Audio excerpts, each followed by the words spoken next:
Welcome to Snail Story, where each tale is a quiet slice of life, just enough to make you pause, breathe deeply, and feel the truest things within yourself.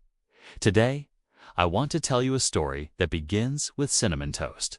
A poor but cheerful nanny full of love, a widowed father living like a shadow in a house far too quiet, and two little twin girls who had forgotten how to smile after their loss.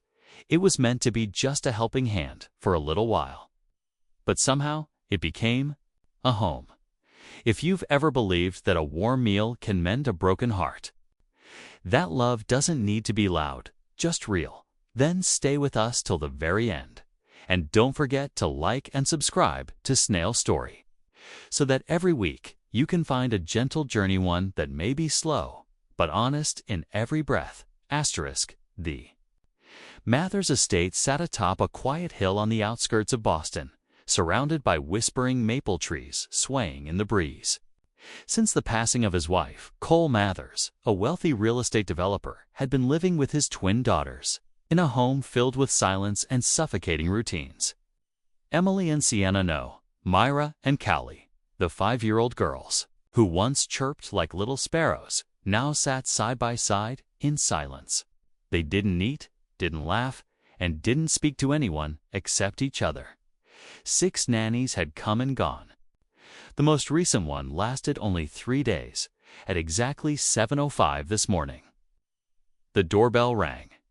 Mrs. Jenkins, the longtime housekeeper, glanced at the security camera and frowned. There stood a young woman in ripped jeans, a faded hoodie, hair tied up in a messy bun as if she'd just outrun the wind, and a pair of glittery rainbow sneakers. Slung over her shoulder was an oversized canvas backpack that looked like it had just returned from summer camp. "Who is she?" Mrs. Jenkins asked through the intercom. A cheerful voice replied, "Hi, I'm Sadie Bloom. I'm here to interview for the nanny position for Myra and Callie. I know I'm early." Then she winked at the camera. "Actually, I'm starving. Has breakfast been made yet?" Mrs. Jenkins blinked in disbelief. Someone dared to joke through the Mathers intercom. She had never seen anything like it. Moments later, the kitchen door swung open. Sadie stepped in, carrying her bag, eyes bright and smiling with zero sign of intimidation. "I smell burnt toast. Smells like hope." Before Mrs. Jenkins could respond, Sadie had already walked over to the fridge and opened it like it was her own. "Hope you don't mind. I'm really hungry. Eggs, milk, perfect."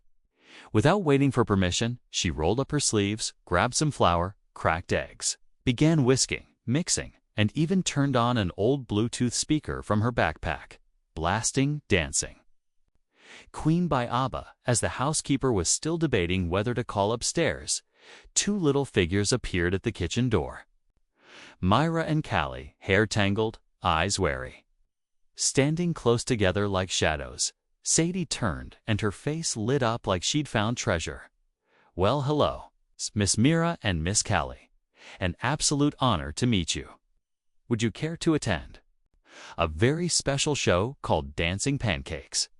The girls said nothing. Sadie tilted her head. "We need judges. The prize?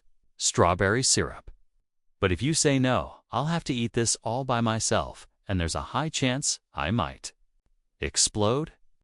She twirled the pan like a dancer, flipped the pancake high into the air, spun around, and caught it right on cue with the song's chorus, as if she were on Broadway stage. Silence, then came a soft giggle. Callie Myra looked at her sister, then started giggling too. For the first time in months, the sound of children's laughter filled the house. "Do it again," Myra said, eyes sparkling. Sadie winked. "Only if my princesses agreed to take a bite."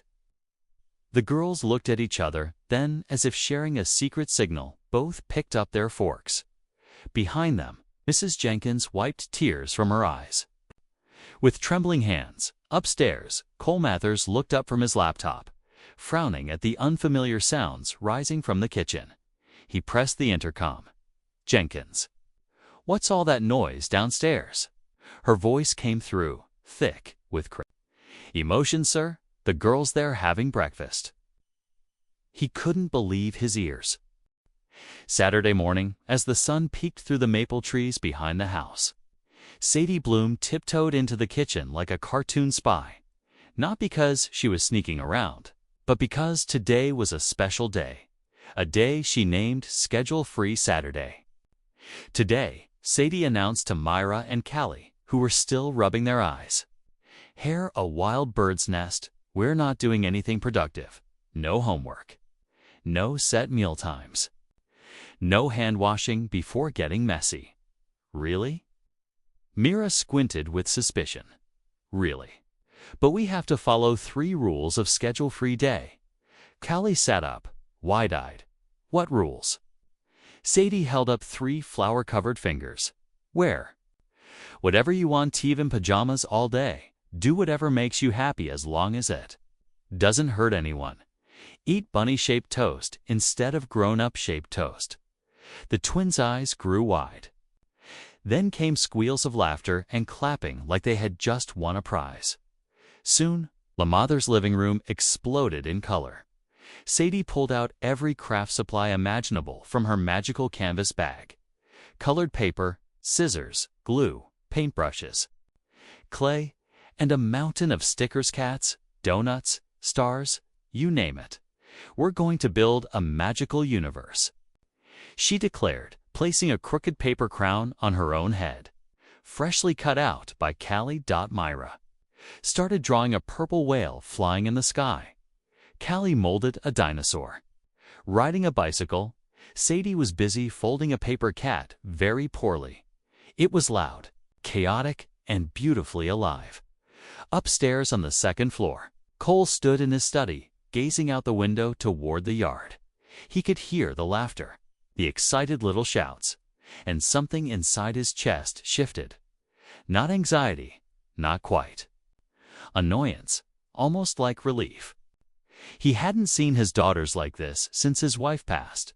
He also hadn't seen any adult dare let them destroy the house like this. He sighed and turned back to his documents, trying to convince himself to stay focused. That afternoon, Sadie issued a final challenge of the day. Draw a picture of your family, but not the one from before. Draw the one you have now. Everyone counts. No one's allowed to be forgotten. The girls dove into their papers. Myra drew a boxy house with maple trees behind it. In front stood 3 figures, one curly-haired girl herself, one with glasses, Callie, and one tall woman in Gen Sadie. The 3 held hands. Above them, scribbled in uneven letters, "New family." Callie's drawing was simpler, just 3 round shapes with smiling faces, but she added a giant purple heart in the center. Sadie smiled. Touch, but then paused. There was no father in either drawing, no Cole. "Did you girls forget too?" "Draw your dad," she asked gently, without judgment. Myra was quiet for a moment. "Dad never plays with us." Callie nodded. "He's always upstairs. Says I'm busy. He doesn't like watercolors. He doesn't like music." Sadie gave their hands a gentle squeeze, not because she blamed Cole, but because her heart ached for these children, who were trying to convince themselves they didn't need their dad, just so it wouldn't hurt as much when he wasn't there.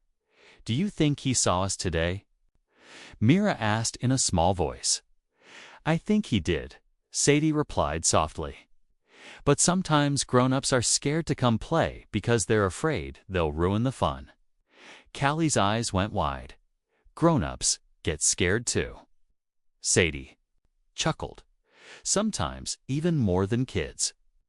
That night, as Sadie folded papers and wiped watercolor splotches off the table, she spotted Myra's drawing fallen under the chair. She bent down, brushed it off, and froze. There were still 3 figures holding hands, but in the corner of the page was a small round shape. Someone standing far away, dressed in black, a blank face. Sadie stared at it for a long time. Myra had drawn her dad, but she had drawn him outside the picture. Monday morning, the sky hung low in a soft, silvery gray, like someone had draped the world in quiet mist. Sadie was just clipping a butterfly barrette into Mira's hair when the doorbell rang. Mrs. Jenkins returned from the front door with a face as stiff as a frozen lake. Mr. Mathers didn't mention it, but his mother is here. Mrs. Evelyn. Sadie blinked. She'd never even heard of Cole's mother. Is something wrong? Just she's not exactly fond of things being too colorful. Sadie looked down at herself, plaid overalls, pink socks with yawning cats, and her signature messy bun. She exhaled. Perfect. Mrs. Evelyn Mathers, age 68, entered with a posture carved in stone, her face unmoving like polished marble. She wore a navy coat, carried a shiny leather handbag tucked neatly in the crook of her arm, and walked with steps that seemed precisely measured by an invisible ruler. "Good morning, ma'am," Sadie greeted politely. Evelyn gave her a sharp once-over. "You're the new one." "Yes, ma'am." Sadie Bloom. "I don't recall approving your file." Sadie smiled, unfazed. Like pancakes, sometimes the best things aren't part of the plan. Evelyn's frown deepened. "I don't like surprises." The air in the room dropped a few degrees. Myra and Callie peeked out from behind the door like two squirrels on alert girls. Evelyn called, "Come say hello to your grandmother." Myra stepped forward, mumbling, "Hi, Grandma." Callie followed, gripping her sister's hand tightly. "What did you have for breakfast today?" "Bear-shaped waffles," Myra replied. Evelyn glanced again at Sadie. "Bear-shaped at breakfast." "With fresh fruit and milk," Sadie added. Calmly, "Children don't need joy. They need discipline. If they want novelty-shaped food, it should be reserved for weekends." Sadie pressed her lips together. No reply. That evening, Sadie prepared a special dinera, traditional enchilada recipe passed down from her grandmother. The table held a large, steaming platter topped with stretchy cheese and savory spices. Along with fresh squeezed orange juice and crispy corn cakes, Myra and Callie squealed with delight. Sadie turned to Evelyn. "I hope you don't mind. A little taste of Mexico tonight." Evelyn sat down like taking the witness stand. She tapped the food with her fork, took a tiny bite, then set the fork down, too salty, and a bit aggressive with the cheese. "It's actually my grandma's recipe," Sadie said, "from a tiny village right on the Sonora border. I grew up with it, and you think that's suitable for children of a family like mine?" Cole had remained silent till now. His eyes darkened slightly. Sadie took a deep breath but kept her tone gentle. "I don't cook for class. I cook for two little girls who once wouldn't touch a single bite. Now they eat. They laugh.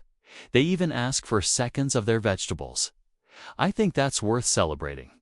I don't need a daughter-in-law or a nanny teaching me how to raise my grandchildren." The words cut like a blade. The room stiffened. Then Cole set his fork down. For the first time, he looked directly at his mother. "Mom, that's enough." Evelyn froze. "Sadie is the first person who's made my girls truly laugh in over a year, and they love her. Henry, you can't let someone like her distort how your children are raised." "No one's distorting anything. But Mom, I also won't let you undo what's only just begun to heal." Sadie looked at him. In his eyes wasn't just protection, it was gratitude. Evelyn stood, silent. She dabbed her lips with her napkin. "I'll take my leave now. But this isn't over." And she walked out, leaving behind a room full of echoes. Under the table, Mira squeezed Sadie's hand. "Aunt Sadie, you're not leaving, right?" Sadie gave her a gentle squeeze in return. "Not a chance, little princess. No matter how grumpy the visitor, I'm staying. Absolutely." That afternoon, after Evelyn left, the house seemed to exhale softer, quieter. But Sadie could still feel something lingering, like a thin mist clinging to the window glass long after the sun had come out. She didn't ask about it. Instead, she quietly led Mira and Callie to the backyard. The girls didn't need a reason. They didn't need permission either. They ran barefoot across the soft grass, like the tension in the dining room belonged to some faraway planet. Aunt Sadie. Mira tugged her hand as all three lay on the lawn, watching clouds drift overhead. "Yes, sweetheart. Want to know a secret?" Sadie turned her head and grinned. "As long as it's not about hiding ice cream under your pillow." Callie giggled, but Myra stayed serious. "It's a secret place. The most special place in the whole world." "Only we know," Callie whispered. "You're the first grown-up invited." Sadie sat up, pretending to shiver. "Whoa. I feel like I'm being initiated into the ultimate secret society." The girls grabbed her hands and led her through the grass, past a blooming row of persimmon trees, and toward the back of the garden where an old maple tree stood. Its trunk gnarled like an old man's face. "Here," Mira said, kneeling. Beside the roots, she dug into the soil with practiced hands. Gentle and sure. After a minute, something emerged from the soft earth. A small blue tin box. Weathered at the corners, paint chipped but clean, as if lovingly cared for. Sadie knelt beside them, her heart softening, not from curiosity, but from the sacred feeling that rose up inside her. Like she was being invited into a space sealed by love. Myra opened the lid. Inside were little odds and ends. A pink hair clip, broken on one side. A scrap of old lace. A photo of a young blonde woman holding two tiny girls. In a garden, two handwritten letters, filled with clumsy spelling and crooked lines. A half-melted caramel candy. Callie whispered, as if even the wind might overhear, "It's Mommy's." Sadie didn't move. She simply nodded. Waiting, Mira handed her the photo. She was really pretty. "I remember how she smelled," Callie murmured, "like cinnamon waffles." Sadie felt her throat begin to tighten. Myra picked up one of the letters and handed it over. The handwriting was messy, the grammar broken, but the love undeniable. "Mommy, today I made a painting of the sky. I drew you up there looking down, Aunt. Sadie says, you're always in my heart. But I want you outside my heart so I can hug you. Please come back soon. I miss you so, so, so much." Myra Sadie placed the letter on her lap, holding it with both hands. She couldn't speak. Callie pulled out her letter next. "Mommy, I built a house from Lego. I think if I make it big enough, you'll see it. And come inside. I'll put cinnamon waffles in it. You like waffles. Me. And, Mira, eat breakfast with Aunt Sadie. She's fun like you, but you're more fun. I miss you." Sadie rested a hand gently on both girls' backs. Not to comfort, but to connect, to hold something fragile, beating, aching, to tie invisible threads between three tired hearts. After a long while, Myra looked up. "Aunt Sadie, is Mommy ever coming back?" Sadie bit her lip. That was the kind of question no one could ever fully answer. "I think she's still here." Callie shook her head. "We don't see her." Sadie placed her palm on her chest. "Some things we don't see with our eyes, but we feel them. Like when we miss someone, when we love." "But I want the real Mommy," Mira said, her voice breaking. "To make waffles, to read us stories, to drive us to school." Sadie pulled them both into her arms. The three of them sat beneath the old maple tree, wrapped in the fading afternoon light, surrounded by the whisper of leaves like an ancient lullaby. And when Callie asked in a tiny trembling voice, "You're not leaving, are you?" Sadie held them tighter. "I'm staying as long as you need me. I'm right here." She didn't see the figure behind the upstairs curtain pole. Frozen still. He had heard everything, and he had never seen his daughters speak so openly about their mother. Nor had he ever seen anyone dare to reach into that tender place. Not to rip it open, but to hold it gently, to honor it without hiding it. He clenched his hand into a fist. A part of him knew Sadie had just stepped into a place he himself had never dared to go. Sadie stepped into the kitchen.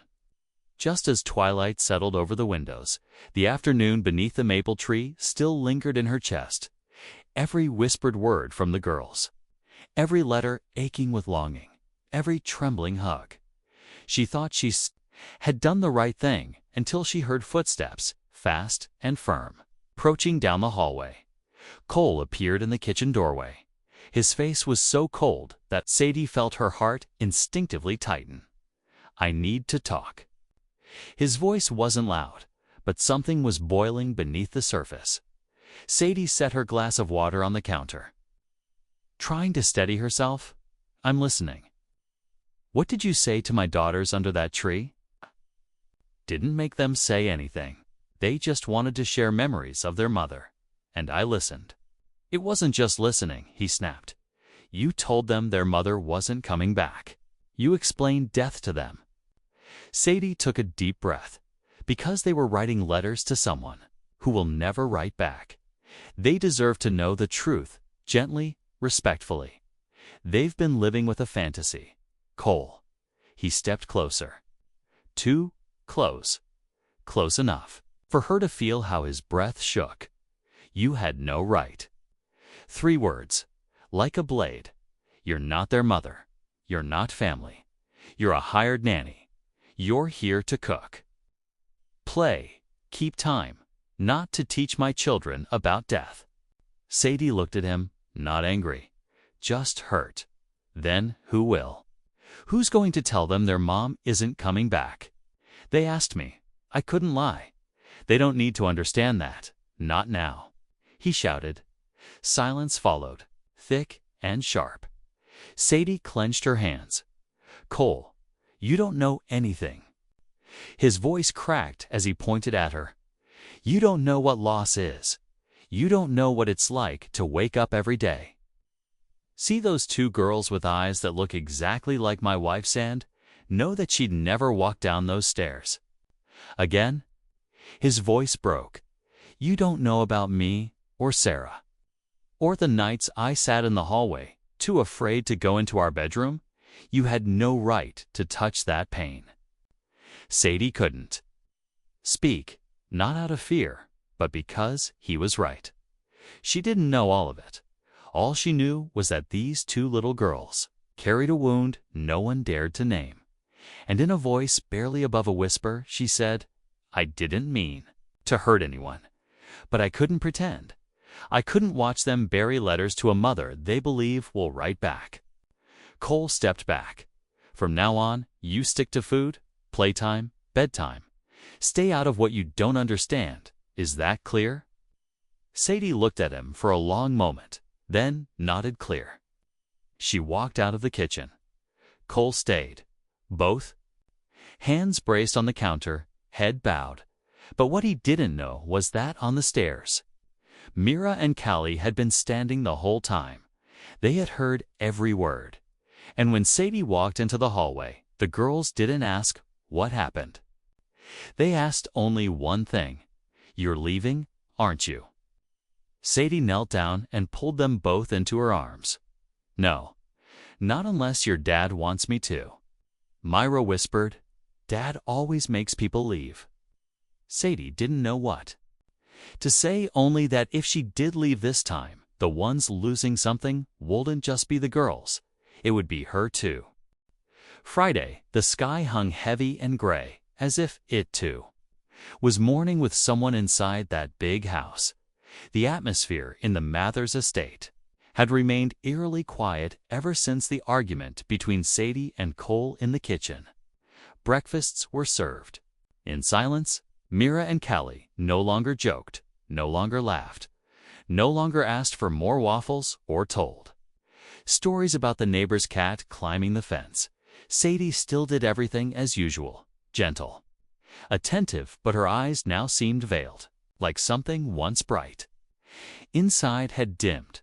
Cole had disappeared into his office upstairs. He didn't look at Sadie, and Sadie didn't ask. That afternoon, Sadie spread out a 500-piece jigsaw puzzle in the living room. She called to the girls, "We've never finished this castle one, have we?" No answer. She called again. Still silence. Sadie climbed the stairs and walked past the twins' bedroom.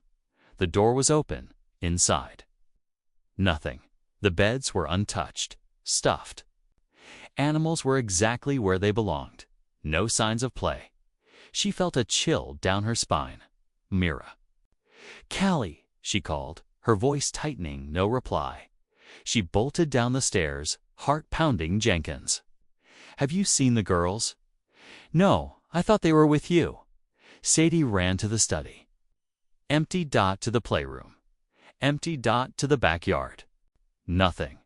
She turned sharply and sprinted toward Cole's office, banging on the door. "Where are Myra and Callie?" Cole looked up, his face draining of color. "I thought they were with you." "They're not." Both of them ran. For the first time in months, they moved together, no defenses. No anger, just raw fear. Cole searched the upstairs.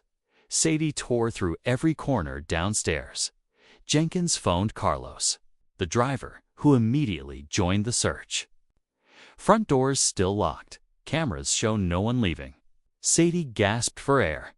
If they didn't go out, they must be hiding. She closed her eyes for 1 second, letting instinct guide her. A small place. Dark, hidden, somewhere only. They knew. Sadie opened her eyes. The old kennel. What?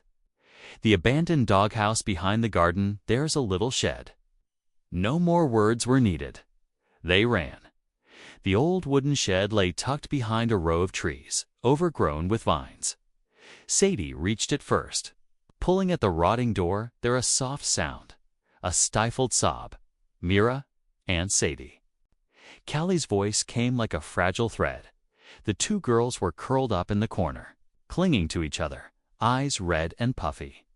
Sadie dropped to her knees and opened her arms. They rushed into her embrace. "I'm sorry," Callie sobbed. "We didn't want you to get fired. We hid so Daddy wouldn't find us, so he'd worry, so he'd know what it feels like," Mira said, her voice trembling. Cole stood behind them, frozen. He had never felt so small in his life. Sadie looked at the girls, then up at him. "You should say something." Cole stepped forward, slowly, cautiously, as if afraid to break something already cracked. He knelt beside them. "I'm sorry." The girls didn't answer. "I was wrong. I was so scared that, instead of holding you close, I kept running away. I thought I was protecting you, but really, I was just abandoning you." Callie looked up, her eyes glistening. Aunt Sadie said grown-ups get scared too. Cole nodded. "I'm the most scared of all." Myra mumbled, "We thought you didn't need Mommy or Aunt Sadie." Cole exhaled, like something had struck him in the chest. "I do. I need them both. I just don't know how to show it yet." He turned to Sadie. She said nothing, but her eyes were softer now. "Please don't hide like that again," he said to the girls. "No matter what happens, don't leave the house. Don't make me feel like I've lost someone else." He stopped. Short, Sadie gently placed a hand on his shoulder. Light but real. That night, for the first time since Sarah's death, all four of them sat together, not as employer and employee, not as father and daughters, but simply as people trying to step out of their grief. Sadie told a fairy tale. Mira leaned on her father's shoulder. Callie curled up in Sadie's lap. And when the story ended, no one cried. There was only the sound of soft breath and something fragile in the air, like a bud breaking through the soil after a storm. Not quite trust, but maybe hope. Cole had never walked through the garden in the morning. He had always considered it a luxury. Gardens were meant to be viewed from the second-floor window, to be trimmed weekly by the groundskeeper, to host parties if the occasion was formal enough. But this morning, he walked barefoot on Dudampgras's twin daughters, leading the way. each holding one of his hands. Sadie walked behind them, carrying a basket of cinnamon toast. "Dad, look, that butterfly is purple." "No, sweetie. That's just sunlight reflecting off its wings." "No way. It's really purple." Cole laughed. He couldn't remember the last time he'd laughed because of a butterfly. After a clumsy but joy-filled breakfast outdoors, he stood on the porch, watching Sadie wipe crumbs off Callie's chin and pick toast flakes from Mira's dress. There was something about it that felt right, and for the first time, he didn't think of Sarah in that moment. Not because he forgot, but because, for once, the memory didn't steal his breath away. That evening, Sadie was putting away toys when she heard a soft knock on the door. It was Cole. He was holding a small wooden box. "I found this in Sarah's study. I think maybe you should have it." Sadie opened the lid. Inside was a simple silver necklace. The pendant was shaped like a hand-carved night sky filled with stars. "She meant to give it to the new nanny," Cole said. "The last one quit after 3 days. She couldn't handle Mira crying all night." Sadie chuckled. "I almost quit, too." Cole sat down in the chair by the window. The warm light settled on his face, thinner than before, but quieter somehow. "I wanted to thank you." Sadie looked up, caught off guard. "For cinnamon toast," he smiled. "For getting my daughters to eat again, to talk, to laugh, and for getting me to walk through the garden." A quiet pause. "I still feel guilty when I feel at peace," he whispered, "like I'm betraying my wife." Sadie placed her hand gently on the wooden box. "No one said you had to stay in pain forever." "I don't know how to stop hurting. I only know how to hide it." She didn't answer. She sat down beside him, saying nothing. But it wasn't awkward. It was the kind of silence that lets tired hearts breathe, the kind children fall asleep to without asking permission. Then, in a voice as soft as dust settling, she said, "Do you know what the girls asked me on the first day?" Cole shook his head. "They asked if I knew how to play, not if I had a degree, or if I was a good cook, or if I spoke French. Just if I could play." He looked at her. "And what did you say?" "I said I forgot. But I was willing to learn again." Cole laughed a real, full laugh. His eyes shimmered. Not from tears, but from something finally blooming after months of silence. "I want to learn again, too," he said. "Good. Then tomorrow we start." "Start with what?" Sadie winked. "The 500-piece castle puzzle." She stood and walked away, leaving him there alone, but not lonely in his palm. The silver necklace still held a trace of warmth, and he knew tomorrow morning he would place it around Sadie's neck, not as a gift from his late wife, but as a quiet welcomeito, something new. Sunday. Cole didn't go to the office. He didn't open his laptop, didn't even look at his phone. Instead, he wore a white shirt, khaki pants, sunglasses, and packed a checkered blanket and a picnic basket into the car. "What are you doing?" Sadie asked, surprised. "We're going on a trip. We, you, me, and those 2 strawberry hat-wearing girls behind you." Callie and Mira stood beaming, eyes so bright that Sadie couldn't bring herself to say no. She climbed into the car, sitting next to Mira, for the entire 30-minute drive to the suburban park. The 4 of them played alphabet food names. Mira won by a landslide.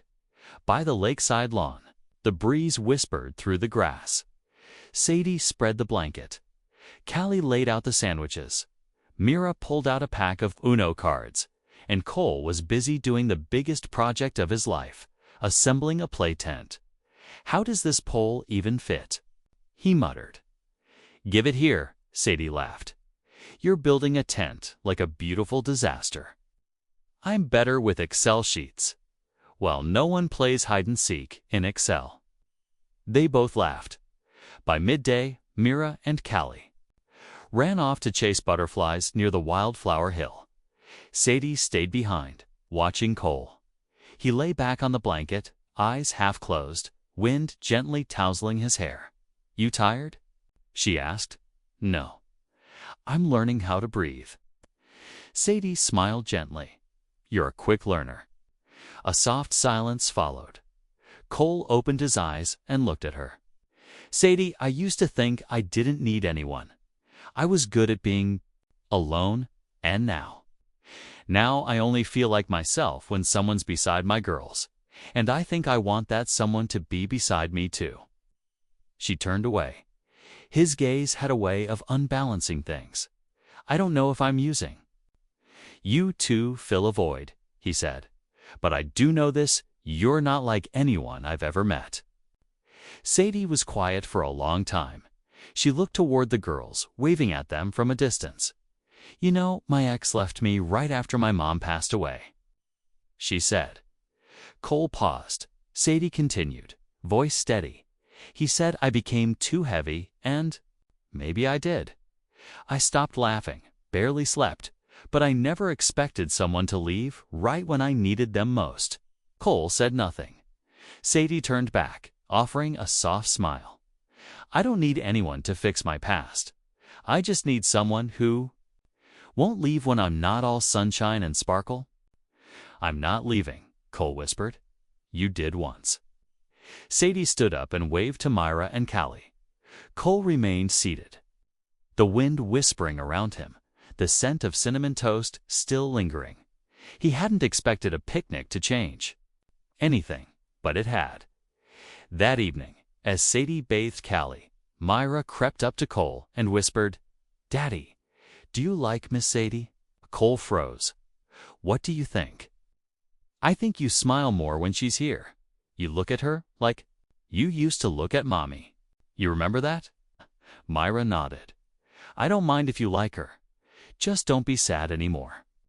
Cole pulled his daughter into his arms. "I'll do my best. I think Miss Sadie likes you too. She just won't say it." Cole closed his eyes and chuckled. He didn't know who had taught Myra to read grown-up so well. Maybe it was loss. Maybe it was Sadie, and he wondered if a child could see love so clearly. Why do adults keep pretending it's not there? Sadie was watering the plants in the front yard when a sleek black car pulled up to the gate. A woman stepped out, blonde hair, navy blue dress, high heels. Every step she took seemed to press forgotten memories into the tiles, memories Sadie didn't belong to. "Sorry, you are Sarah's cousin," the woman replied, her eyes scanning the house like an X-ray. "My name is Isabel." The conversation didn't last long. To be precise, it wasn't really a conversation.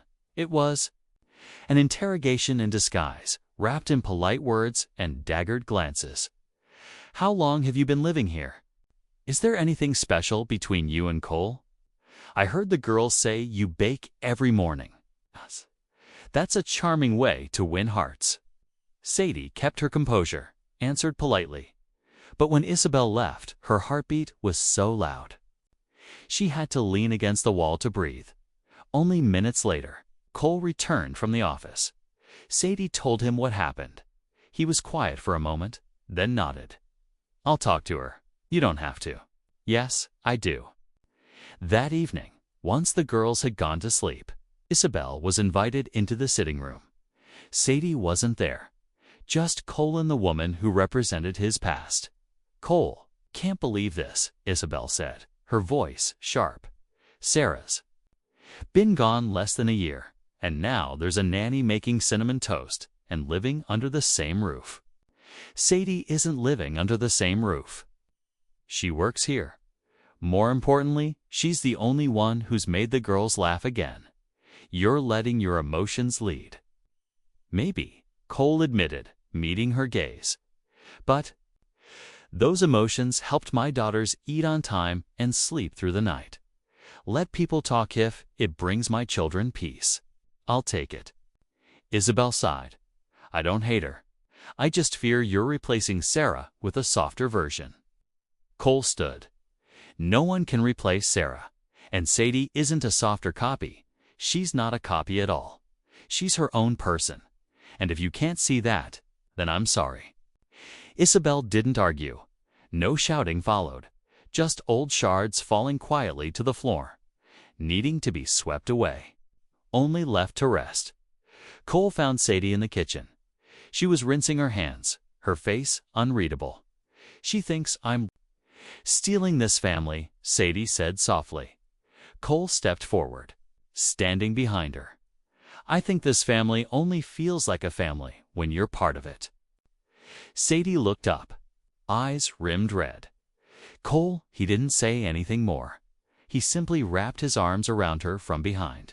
Not rushed, not forced, just a quiet confirmation of something they had never said aloud. I don't know what the future holds, but I do know I won't let anyone hurt you. Sadie leaned back into him, and for the first time, she didn't feel the need to hold herself up. That night, in the girls' bedroom, Kara whispered to Callie, "Do you think Daddy will marry Miss Sadie?" Callie rolled over and replied, "If he doesn't, I will. You can't. She belongs to both of us." And they giggled so softly, only the crescent moon outside the window could hear. Spring arrived earlier than usual. The garden behind Cole's house bloomed with tulips. Every day, Mira and Callie came out to water them with tiny watering cans labeled Mommy's Tulips. Sadie stood by the doorway, apron in hand, smiling. Quietly, "Do you know what day it is?" Cole asked as he walked in, smelling of coffee and morning sun. "The day you don't go to work. The day we throw a little party." "What kind of party?" "And no reason?" "Party. You taught me that if everything has to have a reason, life gets boring." Sadie burst out laughing. The party took 4 hours to prepare. No invitations. No restaurant bookings. Just a backyard strung with fairy lights. A long wooden table with wicker chairs, hand-picked flowers, Sadie's homemade cake, and slightly bitter tea brewed by Cole. Myra and Callie made a sign with their own hands. "Thank you, Miss Sadie. And thank you for what came back." Close friends of Cole arrived, Mr. Ruiz. Dr. Langford, the kind man who had helped the girls through their grief after losing their mother. Everyone was surprised, not by the party itself, but by the way. Cole stood in the middle of the lawn, raised his teacup, and said, "I don't have a speech today. Just one thing to say. Some people come into our lives like soft rain, not loud, not flooding, just quietly nourishing. Sadie has been that for my family." He turned to look at her standing beside 2 little girls in white dresses, and, "I hope if she agrees, that won't end here." The crowd looked around. No one moved. Mira clapped first. "Daddy, you said it so loud. Now everyone knows." The entire garden burst into laughter. Sadie could only lower her head and smile through tears. That night, the guests had gone and the girls were sound asleep. Sadie was cleaning up when Cole came over. He took her hand not out of gratitude, but with quiet longing. "I don't have a ring. I didn't kneel, but if you need that, I will." Sadie looked at him. "I need something else." "What?" "That if one day I wake up and I'm not my cheerful self, you'll still choose to stay." Cole squeezed her hand. "I didn't choose you because you're cheerful. I chose you because you're real." Sadie rested her head on his chest. The night breeze stirred the fairy, lights twinkling like stars above them. A week later, Myra taped a piece of paper on the refrigerator, written in red marker, in her wobbly handwriting. "Our family, Daddy, Cole, Mommy, Sadie, Myra, Callie, Waffles, Tulip." Sadie stood there for a long time, not because of the spelling, mistakes, or uneven letters, but because for the first time in her life she was on a list, not because of a job, not out of obligation, not by invitation, but because of love.